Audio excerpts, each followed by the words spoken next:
Hello दोस्तों। इस video में आज हम लोग साइंस के कुछ इम्पोर्टेंट क्वेश्चनों के बारे में चर्चा करेंगे। जैसे आरआरबी, एनटीपीसी, रेलवे सभी एग्ज़ामों में इसके प्रश्न पूछे जाते हैं साइंस से। तो आइए देखते हैं कि वे प्रश्न क्या क्या हैं। तो पहला प्रश्न है, सोडियम और पोटेशियम धातु जो बहुत अभिक्रियाशील होती है कहाँ रखी जाती है? तो ये मिट्टी के तेल में रखी जाती हैं। मिट्टी के तेल में रखी जाती हैं। उसके बाद धमनियों का मुख्य कार्य क्या है? धमनियों का मुख्य कार्य ऑक्सीजनेटेड रक्त को हृदय से शरीर के विभिन्न हिस्सों में ले जाना। और शिराएं क्या करती है? शिराएं अनऑक्सीजनेटेड ब्लड रक्त को विभिन्न शरीर के विभिन्न भागों से हृदय तक लेके जाती है। और शुद्ध रक्त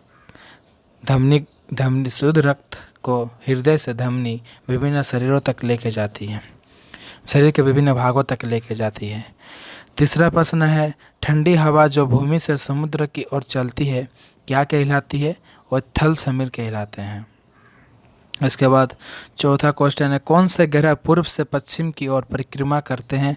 तो शुक्र और अरुण ग्रह पूर्व से पश्चिम की ओर परिक्रमा करते हैं। पांचवा क्वेश्चन है, एक बल्ब में एक पतला तार होता है जो जलता है जब उसमें धारा का प्रभाव होता है, इसे क्या कहते हैं? इसे फिलामेंट कहते हैं। वह लघुत्तम समय अंतराल जिसे सामान्य रूप से उपलब्ध घड़ियों से मापा जा सकता है 1 सेकेंड होता है। 7 नंबर में है, 6 से 8 साल की उम्र के बीच बच्चों के जो दांत गिरते हैं उन्हें क्या कहा जाता है? तो उसे दूध के दांत कहते हैं। पेरिस्कोप में किस दर्पण का प्रयोग होता है? तो पेरिस्कोप में समतल दर्पण का प्रयोग होता है। घास में मौजूद एक विशेष प्रकार का कार्बोहाइड्रेट जिसे मानव द्वारा पचाया नहीं जा सकता क्या कहलाता है? वो सेलुलोज कहलाता है। और 10 नंबर क्वेश्चन में क्या है? 10 नंबर में दिया गया है, मौसम के पूर्व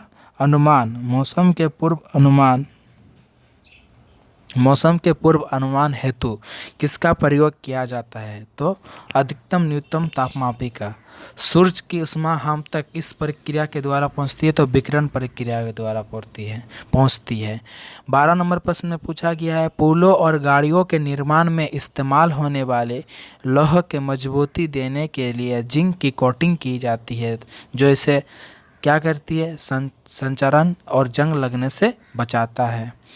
टॉर्च में किस दर्पण का प्रयोग होता है? तो टॉर्च में अवतल दर्पण का प्रयोग होता है। ज्वलनशील पदार्थ बड़ी शीघ्रता से आग पकड़ती है, ऐसा इसलिए क्योंकि उनमें प्रज्वलन ताप कम होता है। जब मृदा में बालू के बड़े बड़े कण का ज़्यादा अनुपात रहता है तो इसे बालुई मिट्टी कहा जाता है। WWTP का फुल फॉर्म क्या है? तो इसका फुल फॉर्म है वेस्ट वाटर ट्रीटमेंट प्लांट। विद्युत प्रतिरोधी को किस में मापा जाता है? तो ओम में। प्रतिरोध को ओम में मापा जाता है, करंट को अमीटर में मापा जाता है। विशिष्ट सूक्ष्म जीवों का उपयोग करके बनाई गई दवा जिसे अलग अलग रोगों का उपचार किया जाता है उसे क्या कहा जाता है? उसे एंटीबायोटिक कहा जाता है। इस वीडियो में मैं 30 प्रश्नों के बारे में चर्चा करूंगा। इसके पार्ट 2 में मैं नेक्स्ट वीडियो में 30 प्रश्न के बारे में चर्चा करूंगा। तो 19वां प्रश्न है, भूजल का पूर्व भरण किस प्रक्रिया द्वारा होता है? तो अंत संयोजन प्रक्रिया के द्वारा होता है।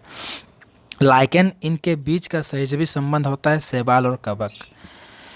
किस प्रक्रिया द्वारा लोहे की रॉड को गर्म सिरे से ठंडे सिरे पर ऊष्मा का संचरण होता है? तो चलन कंडक्शन प्रक्रिया द्वारा। कवक और बैक्टीरिया जैसे जीवों का प्रयोग खरपतवार को नष्ट करने के लिए किया जाता है, ऐसे जैविक घटक कहलाते हैं बायोविडिसाइड्स।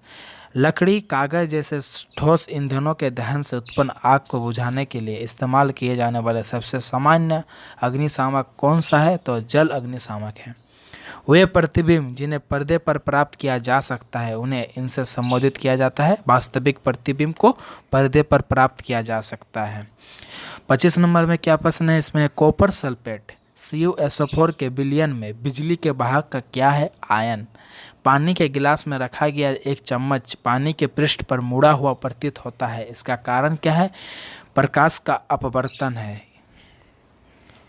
किस जीव में परिसंचरण तंत्र नहीं होता है? तो हाइड्रा में सर्कुलेशन सिस्टम, परिसंचरण तंत्र नहीं होता है। धूम कोहरा, स्मोक किसका मिश्रित रूप है? तो यह धुआं और कोहरे का मिश्रित रूप है। खाद्य वस्तु है जैसे अनाज और दालों का सामान्यतः सूर्य के प्रकाश में सुखाकर संरक्षित किया जाता है। इस विधि को क्या कहते हैं? इस विधि को निर्जलीकरण कहते हैं। 30 नंबर में है दर्भ द्वारा लगाया गया दाब गहराई के साथ बढ़ता जाता है। तो जितनी गहराई बढ़ती है तो दर्भ द्वारा लगाया गया दाब उतना बढ़ता जाता है। तो दोस्तों इस वीडियो में हमने 30 प्रश्न साइंस के 30 प्रश्न के बारे में चर्चा की है। ये प्रश्न बहुत इंपॉर्टेंट है क्योंकि ये प्रश्न एग्जाम में आए हुए हैं। एक से पार्ट 2 में मैं और 30 क्वेश्चन को डिस्कस करूँगा। इन सभी प्रश्न NTPC विभिन्न एग्जामों में आ चुके हैं। तो दोस्तों वीडियो अच्छा लगे तो वीडियो को लाइक, शेयर एंड चैनल को सब्सक्राइब जरूर कीजिए।